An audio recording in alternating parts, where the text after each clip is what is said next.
Hello and welcome to Rolling with Two. I'm Will, and with me as always is the person that's gonna win me a Cupid doll. Sarah. Sarah, what is a Cupid doll? I don't know. But you're gonna win me one. I was just about to ask you that. It's something you win at a fair. Sure. And we're doing a two-player perspective and accessibility for Funfair. And this is the version from Good Games Publishing. Just because there are a couple of other entries on Board Game Geek with the exact same name. Yes, they are the same company that published Unfair. Right. Which is a spin-off from it. That's what Funfair is. Funfair is a spin-off of Unfair. Yes. Got it. All right, tell us a bit about this game. Okay, in Funfair, you will choose and build exciting mix of attractions in your very own theme park. Upgrade them to match blueprints, or just stack up towering rides that pull in the crowds and make the most cash. Hire staff members and build super attractions to maximize your park strategy for the win. All right, Will. So how does the game change for two players? There are no changes. There is not even a bot. Nope. You just have nanamens who are dressed up in nana suits. Yeah, maybe a mascot. Yes.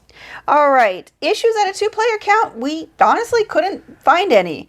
Nope. Because what we think this does really well, we think the game might play best at two. Yeah, the game has mechanisms so that you actually go through all the cards.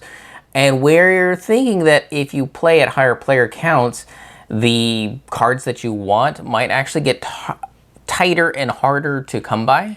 Yeah, we're also not sure there's enough cards. I mean, if players are very aggressively getting cards... Well, there is going to be enough cards because you can only have so many cards in your hand and you can true. only build so many cards.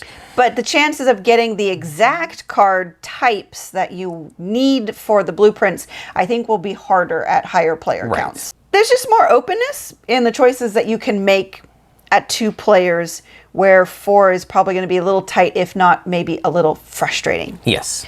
So moving on to accessibility, some challenges. Your hand of park cards is supposed to be closed information, but you can play open because you can't really affect, at least not that we found, you can't affect what's in another player's hand.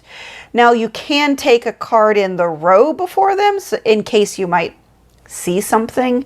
But generally speaking, like at least when I was helping Will read his cards, I was so focused on what I had that I wasn't paying attention. You really weren't helping me. No, you're right. On this one, I didn't help you. Yeah. So, because I was able to use my machine. Right, which we're going to go over a lot of the good things this game does that made it really easy for him to play the game completely on his own in that respect. So the blueprints, though, do have to stay hidden because those are your goals and people could sabotage that. So for mobility, you will handle the coins a lot because you're gaining and spending coins. There's going to be a bit of that. And you will be tucking cards behind other cards, making a tall like row of cards, or column of cards. So that could get a little messy. Otherwise, what it does right, Ev does a lot. So overall, the card information is just really easy to read and straightforward.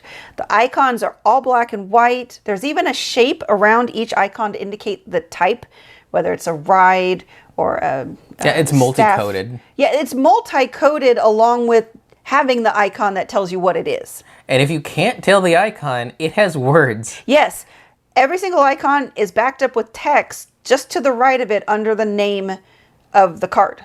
Yeah, so if it's an attraction, it says attraction. And if you want to know what type of attraction, it'll also say that. Right. It's a thrill ride. So the icon with the shape tells you those two things, but then there's a text that tells you that too. All the text is really easy to read font. Again, good contrast with the background. Text box at the bottom is also super great, tells you everything. Very straightforward laid out. Even when there's additional icons at the bottom, you don't necessarily need to read them. You can just read the text box. And I love the font they chose here. Yeah. It's extremely legible. Right. There's nothing fancy about it. There's no extra curly cues or anything. Right. It's easy to read text. And the coins are different shapes and different sizes. Yes. So they also did that really well accessibility-wise. Yeah, so 1s are hex-based, 5s are circles, and the 25s are octagon shaped. Yes. So like I said, does a lot of great things for vision. Cognitively, it's really easy to learn rules. Everything is very well organized, and there's a quick reference on the back of the rules in case you missed anything. And we also were really happy to see the representation of just everything across all spectrums. It's just really well represented in the card art and things like that. Yes. Okay, that's everything. Okay, for 2 players, would you recommend this? Yes, I think it's probably going to be best at 2. Agreed. If you're looking to have a full experience, 2 players is the real sweet spot for Funfair, because it can be a little tight at higher player counts. Yes. Accessibility. Yes, it does so well, at least for the vision accessibility aspect, and even the physical. I think the only thing is if you have some mobility challenges, the tucking of the cards and the constant moving of the money around might be a little unfun. But I think there's going to be ways around that. Yeah, accessibility, I agree. This is more accessible than it is not. Yeah. It does a lot of smart things that make the accessibility feel effortless. Yeah, it feels like, it's not that they weren't trying, but it's just like, it feels like this is standard. Like, this is just the way it should be done, which I agree. This is the way it should be done. Here's good information. We didn't shortchange the aesthetic of the game. It all meshes very well. It's clear to see and understand, and it just helps. Yeah, and I just really like the fact that they didn't rely on color. Even the backs of the cards are a color, but they put the words on the back there. And otherwise, the card art is where they put all the colorful, interesting stuff. They left all the icons just very straightforward. And that's just, it works so well. Yeah, they organized it so that whatever you like about the game, you'll still see it and you'll still enjoy it. Yes, agreed. All right, well, that will do it for us. And Sarah, Yes. when you built your theme park, did you have a specific name for your theme park? Well, since I ended up, for both of our games, kind of going in the fairy tale line. Oh, is it bad for me to just call it Fairy Tale Town and just kind of riff on Sacramento's Fairy Tale Town? Sure, and then you can get sued. Oh, so it's Fairy Tale Village. Whoa, totally different. It's completely different. I never heard of that place. What about you? I went and built Nanaland. Of course you did. All right, and why would you ever roll with just one when you can be rolling with 2?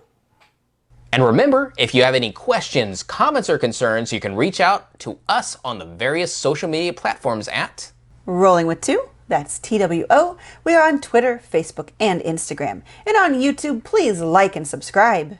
And if you have time, check out the other content Nanaman has found for you, because remember, he's rolling with you.